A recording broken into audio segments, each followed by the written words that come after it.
how to create an email account in cpanel. So let's get started with the video tutorial. First, log into your cpanel using the login details provided by your hosting company. When we log into cpanel, this is the cpanel dashboard we see. To create an email account, first we need to click the Email Accounts option under the Email section. This will open the Email Accounts page. To create a new email account, we need to click the Create button. Here we will need to enter the information required to create the email account. First, in the Domain field, select the domain for which you want to create the email account.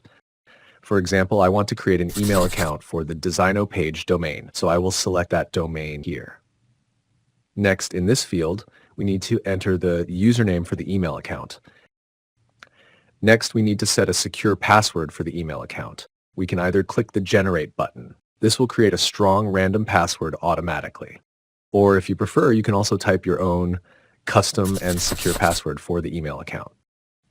Finally, scroll down and click the Create button. You can now see the email account in the list of email accounts on this page, and that's how you create an email account in cpanel. If you found this tutorial helpful, please subscribe to the channel. Also, don't forget to like, share, and comment on the video.